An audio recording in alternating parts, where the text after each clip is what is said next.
Okay, welcome everybody to our third installment of Candid Conversations with Nonprofit Leaders. Today I'm joined by Dr. Larry Swatuk, who is a professor at the School of Environment, Enterprise and Development, and is also a faculty member of the Water Institute, the Balsillie School of International Affairs. Is that right, Larry? Correct.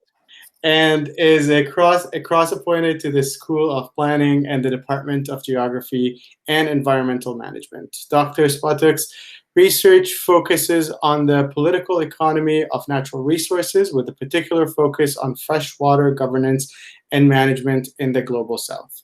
He teaches courses in global political economy, theories of international development, and water security.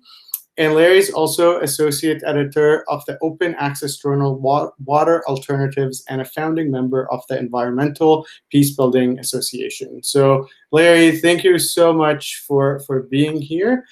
We are really, really excited to learn from you about your take about how COVID-19 is going to impact the international development space, what nonprofit leaders like myself and specifically nonprofit leaders in the Global South should be paying attention to, and what lessons are you learning, and how do we evolve and develop as organizations from these lessons as we move forward.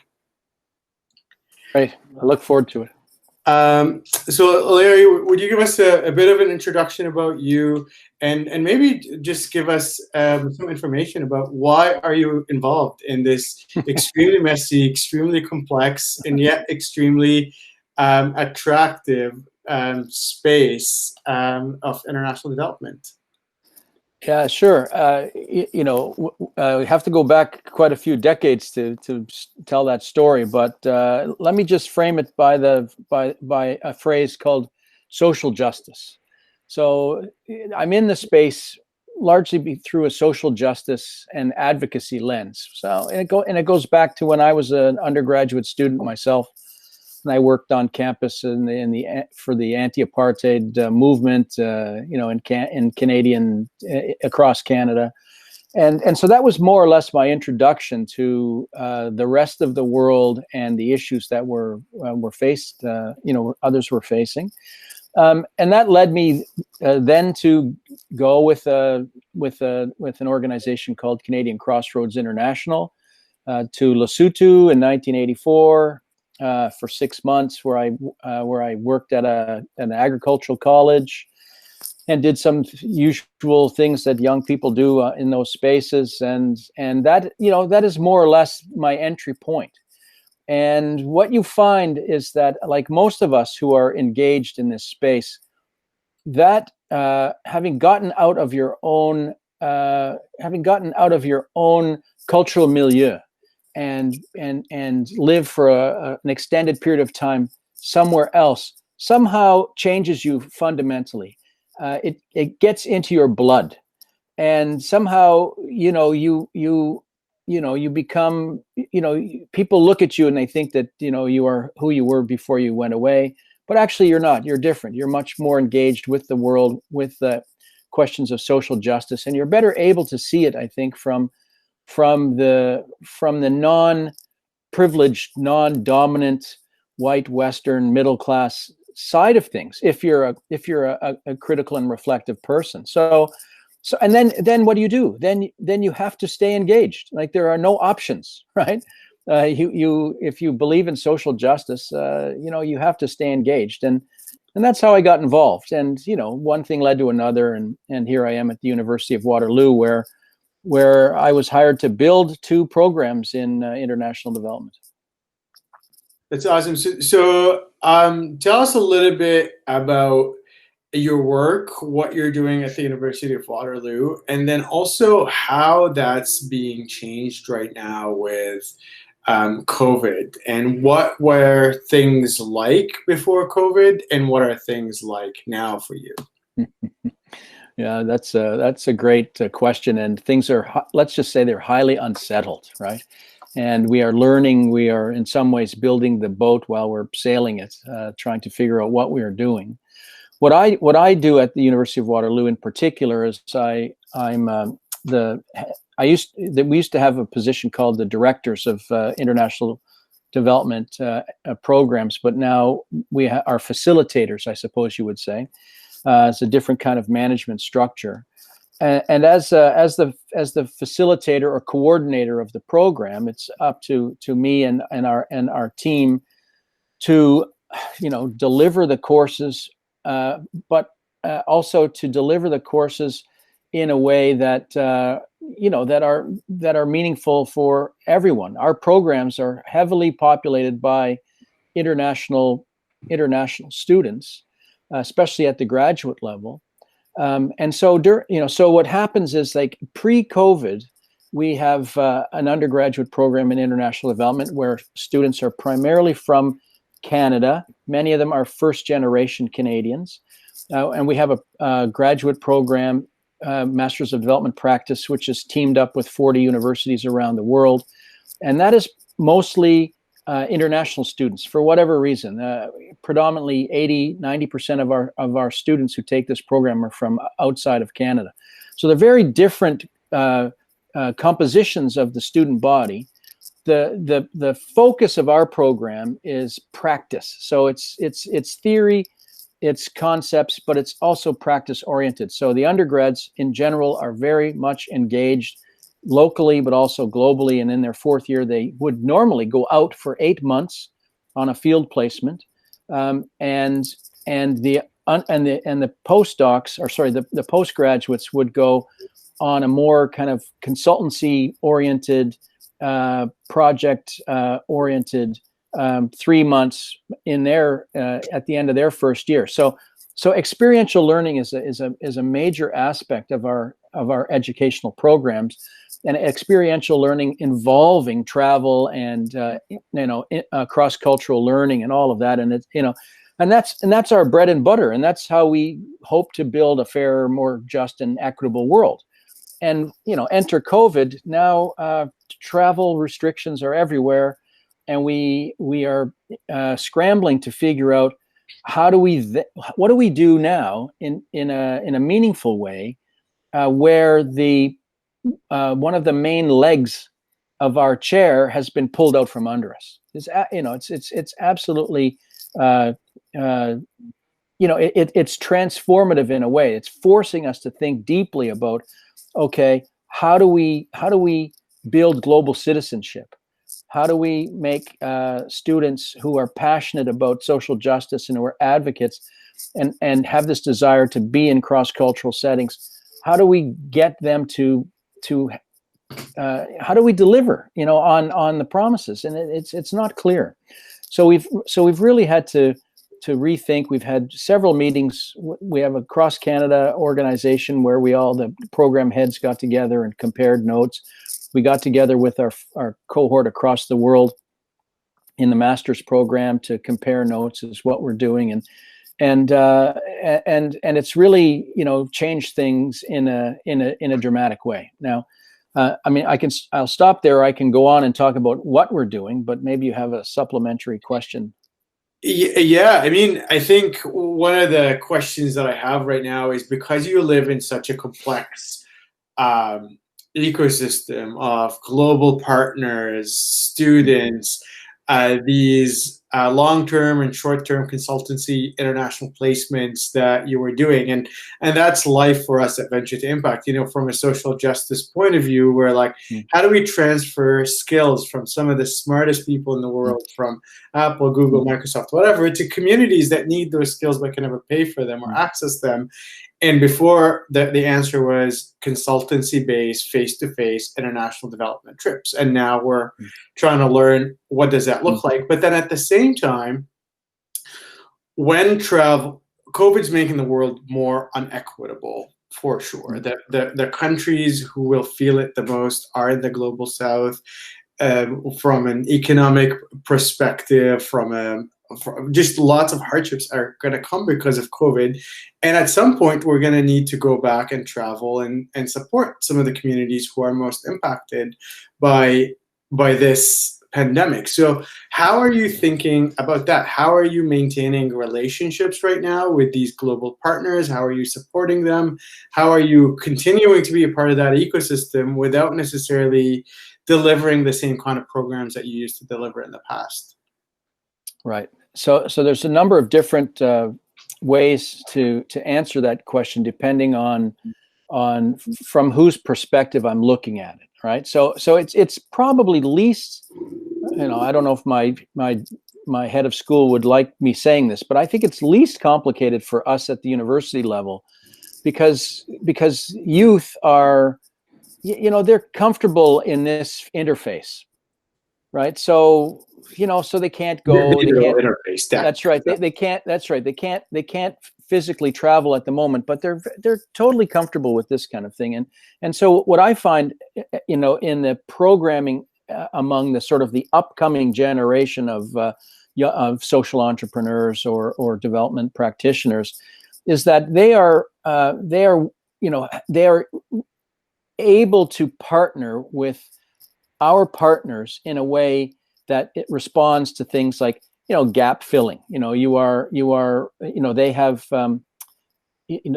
what do you find with our partners in the field? They often have capacity issues, right? So you want to help them with their ability to do things like business plans or website development, or that's what oftentimes our students end up doing, that's where they fill the gaps, right? And those things can be done remotely. What is interesting, I find, is that we've always wanted to have, and I think one of the most important elements of these kinds of cross-cultural experiences is they tend to privilege those who go out, right? And we've tried, relatively unsuccessfully. We've had successes, we've had failures, where you want to partner the youth with an age mate, a like-minded, a peer in another place, and you work together. You bring skills, they have skills, you work on a problem together, right? So doing it remotely and doing like we're having this conversation now actually facilitates that, because the barrier in the past was there was no money to bring youth face to face with our youth. Right? It was hard to do that. It could happen in an ad hoc way, but sometimes, most times it didn't work. Now you can, right? So now you can have creative partnerships where, you've got age mates coming together to work on a problem who respond to a TOR, terms of reference, from one of our partners. Like the partners in the field always, what do we know about NGOs, not-for-profits in the global South? We know that they survive basically from contract to contract, right? They never have any time for reflexivity. How well did we do on that previous project? Are we going in the right direction? What are our medium term? So they rarely have time to have that kind of reflexive, to do research to understand where they are in terms of meeting their own goals, but also surviving and thriving in this ecosystem. Now you can do it. Now we can put our students into that space with students from the global South and put them on that task, right? So I find that to be really positive and creative, and although you're in your comfort zone, like I'm in my basement office, I'm comfortable here. I don't have to deal with power outages and water shortages and all that stuff. But nevertheless, there is this kind of cross-cultural learning, team building, mutual capacity building going on at the university level. I think is really good. When you move up, sorry, if I could just talk about, I just want to move up one step, right? So if you move up one step in the chain, if you move into organizations that are actually NGOs that are in the global South, I sit on the board of directors of Oxfam Canada, and so I see a lot of like what Oxfam is doing, but what Oxfam's similar organizations are up to, right? And what has happened there is that we are being forced to do what we should have been doing probably over the last 20 years, is is perhaps facilitating and guiding and offering critical feedback, but letting the partner in the field do the work and define the work and do more of the hands-on stuff rather than us going out as experts, right? I'm not saying that is wrong in all cases, but I like this idea of capacitating local NGOs. They have to, right? There's no other way, because we can't come and do it. So depending on where you sit in the development space, this immobility creates really interesting problems, but also opportunities.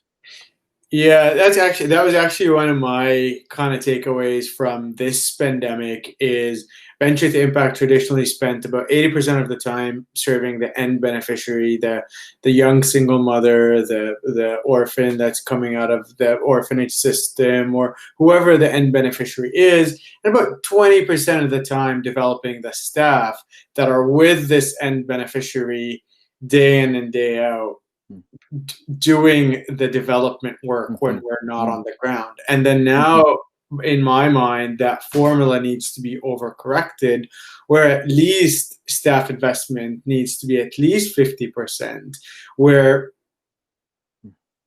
in case the next thing happens where we can't travel, these people are really equipped, really agile, really tech savvy to know how to move things forward, because they're the ones on the ground and they're on the front line. So that's a really interesting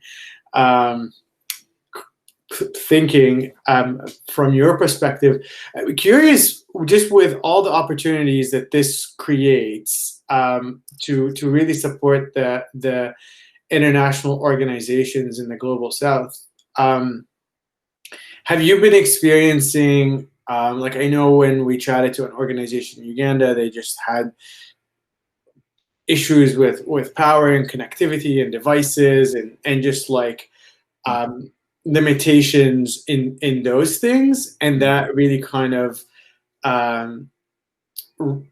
limited how much we can do and how much we can help even virtually. What's been your experience with that? Because we've been hearing a lot about just not even being able to target organizations who live in countries that don't have decent tech and power infrastructure. Yes, that's exactly our experience, right? And I think that what we're learning now is I've had this worry for quite some time that the digital divide is, we're not, by putting cell phones in everybody's hand, you're not bridging the digital divide. You're creating a different kind of classes of people who have access to technology. So the literature shows that a lot of people are, they have the devices, but they are passive users, right? They just, they consume what comes in, right? So they can go onto Facebook or whatever, right? Instagram and these things, and it's not the using the tech capacity to its full potential. Yeah. So what do we do about that? I mean, I'm not so sure what we do. I know that it's creating this divide, and I think should be a focal point for our thinking post-COVID. COVID exposed us, as you've said, COVID has exposed the inequalities around the world, and some of them are so glaring that they require immediate attention if we're going to address any of these sorts of SDGs that we've put out there as global goals, right? So, so I would hope. I mean, there were things like the $100 laptop, and there's all these kinds of intranets that are locally based, and there's lots of different ideas out there, and some that work more or less.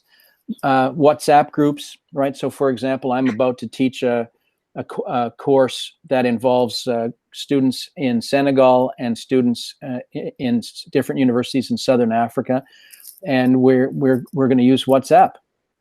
It seems to be the most reliable of all the services that everybody seems to have, it's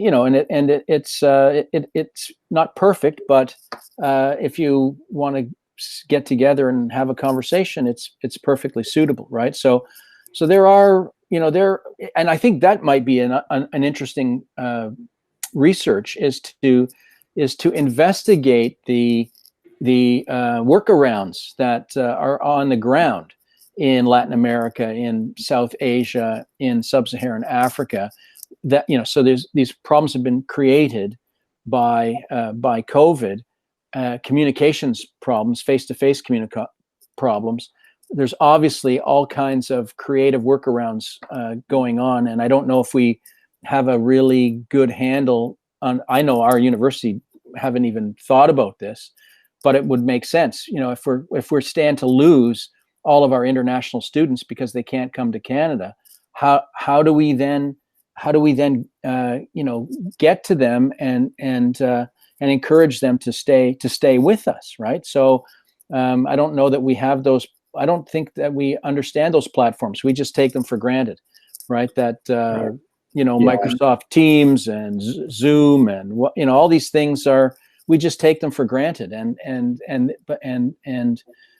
I've done a lot of Zooming around the world, and when I see the recording as undertaken from that end, right, from the Nepal end, from the South Africa end, what I see is not what I saw when I was participating in the workshop. I see that they saw that I was like this broken up kind of thing, right?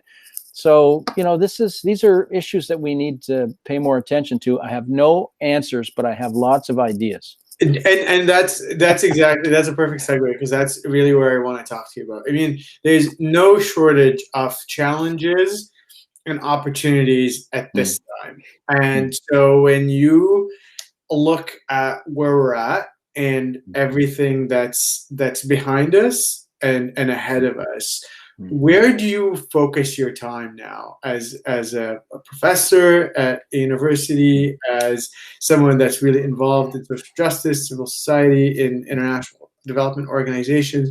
Where do you want to focus your time in the next 6 months, year, so on? Yeah, no, I think you are wise to accept the fact that travel will be limited probably for the next 18 to 24 months. And so your energy has to be put into these virtual engagement spaces, and to really rethink how if it's in education, how you deliver content.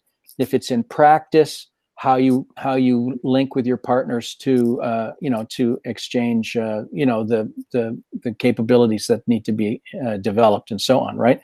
So I think that's where I'm putting all my energy. Like my whole day is to try to transform my practices that would normally be done face to face onto some kind of a digital platform, because there is no option, right? I mean, there's too many people that are reluctant to try to embrace the tech space, and I think that that's a mistake. Like maybe we'll go back to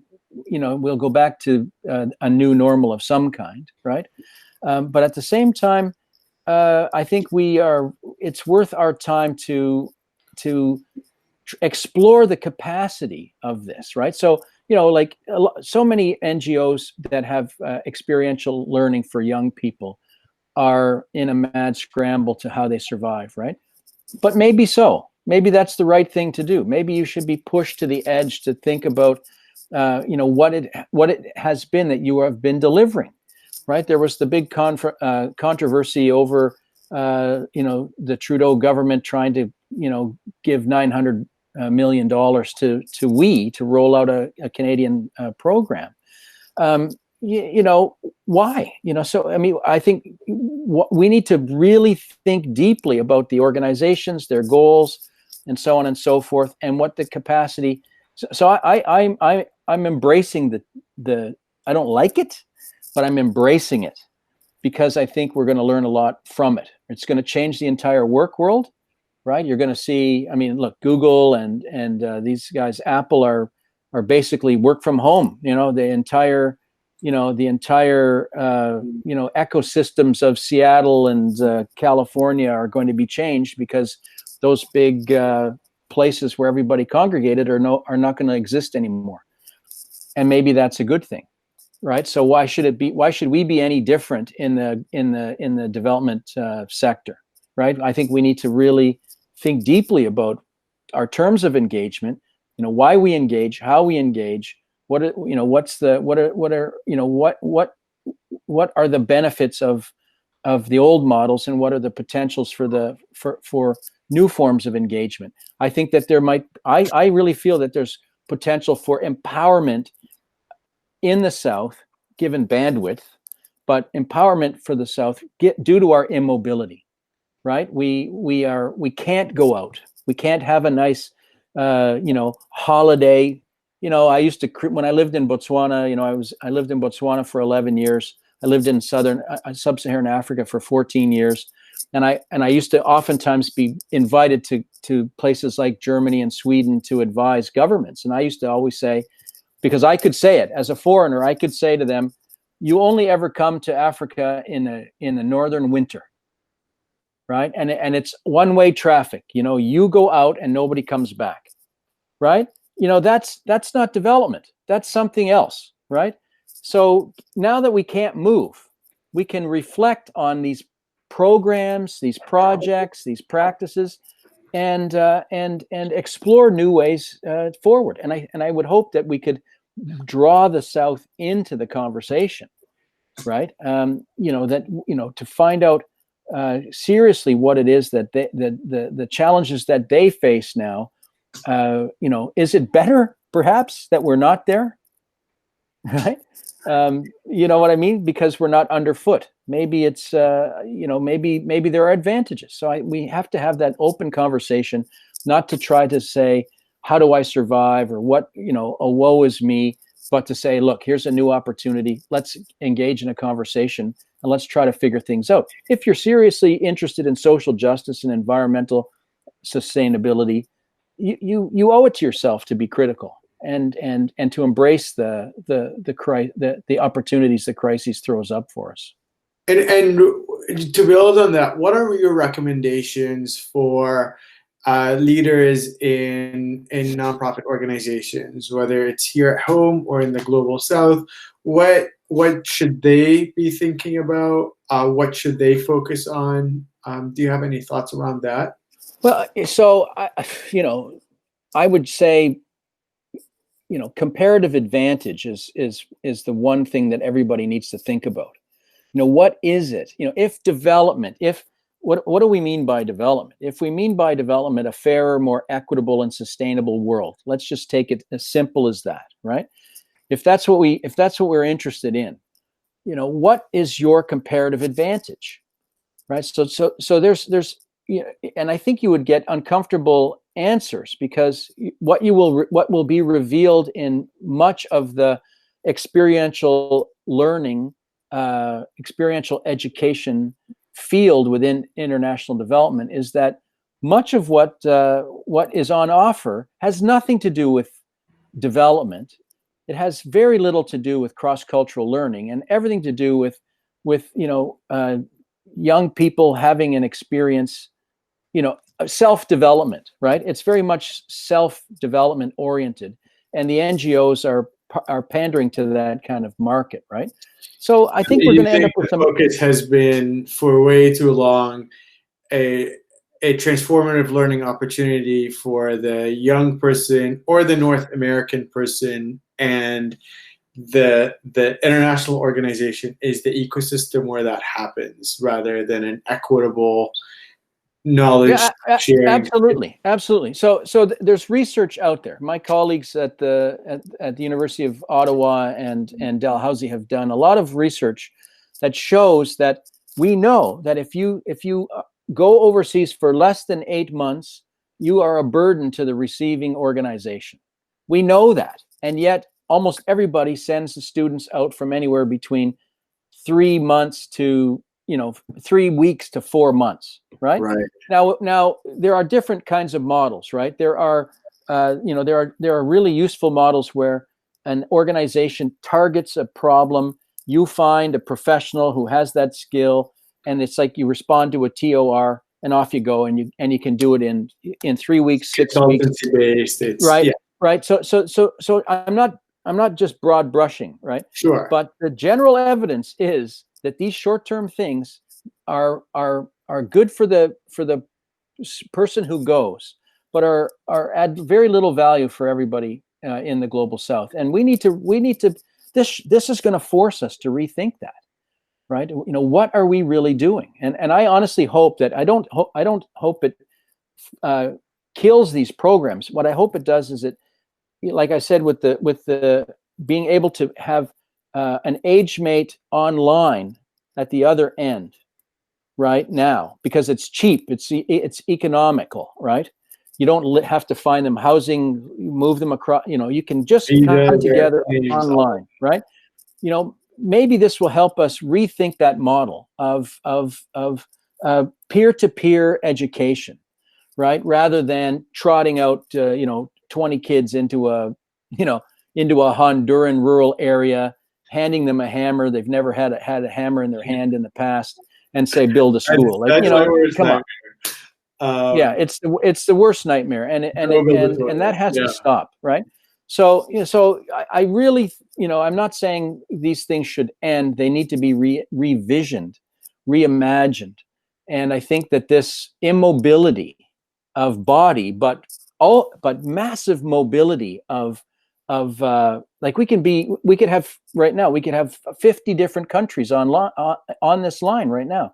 So there's a real flexibility that's in there that those who have long been engaged in the industry should be best placed to critically reflect on and take advantage of. And I think that would be where I want us to go in my own programs and my own practices. And that's where I'd like the industry to go as well. That's amazing. And I'm totally aligned with that. Let's start to do things that have a deliberate purpose of adding value to everybody in the chain, and really figuring out what are the needs for everybody, and then how do we, have a human-centered design approach to really kind of targeting all of those needs or desires or values that we want to impart in our practice. Right. And let's also look at it this way too, right? If we're serious about things like, we're busy with recognition that COVID has shows us all of these inequalities around access to health and vulnerabilities and so on, the social justice through Black Lives Matter and, embedded racism, all of these kinds of issues. If we're serious about them, we need to critically reflect on a model that just because there's a market, right? Short-term experiential education, just because there's a market and it's profitable, and the young people who go away and come back benefit personally from it, doesn't mean it's the right thing to do, right? And so I think that if we're serious about this moment in time, we have to revisit the motivations behind this. I agree with you 100% with what you said. We have to look at the entire value chain and say, what's in it for everybody along this chain? And I think we're going to get some uncomfortable answers if we're honest with ourselves about existing models. But COVID and the crisis are providing us now. It's making it adamant that we reflect on that, right? It's not like an option. Like a lot of these programs are going to collapse, and so this should concentrate your mind. Yeah, for sure. And I was actually looking at a piece of research from the paper is called Applying a Transformative Learning Framework to Volunteer Tourism, and it was done. I think it was published it's a little old. I think it's like a 2010 research paper. But one of the main things, one of the main findings that they had was that the ecosystem really didn't consider the partner as part of the development. They just considered them as a host, and so they were very kind of sheltered from the benefits that happens and the investment that happens in developing the students or the employees or whoever ends up going. So I think that's a really good point, and I think that's a really good place for us to kind of pause the formal conversation and say, this needs to change. It hasn't been working for a lot of organizations who receive volunteers from wherever they're coming from, and they need to be included in the conversation and have a really direct value presented to them to make sure that we as a sector survive, but then also that we do really good work in terms of transforming people out of poverty into lasting well-being. Do you have any like final thoughts or any kind of words of wisdom or motivation or anything that you want to impart on anybody that's listening before we end this fascinating discussion? Well, okay, I would say let's have different audiences. One, let's if anybody in the tech sector is watching this, right? I would encourage them to fund some research into what I've been calling the workaround. Like how are people in the global south who are affected by mobility but also face the digital divide, how are they coping and what are they doing? I think that we need research on that, and we need some really clear understanding on that, right? If I'm looking at the practice side, I would say, this is an opportune moment for you to revisit your goals and your vision and principles, and don't be afraid of it. Embrace it. And from the education side, well, the education side is, as long as you, it's not enough to believe that you're doing the right thing, that, we need to somehow be critically reflective on our own exercises. Now, COVID provides us the perfect opportunity. Let's not be afraid to admit perhaps that we've come up short in some places, and maybe it will also reveal that we've got comparative advantage and great insights in other places, and let's move forward. Amazing. These are really good targeted pieces of advice and call to actions. Larry, thanks so much for joining me for this discussion today. I learned a lot for me personally, and I know that a lot of the listeners will find this a really fascinating discussion. So thank you. All right. Thanks a lot, Fadi. Awesome.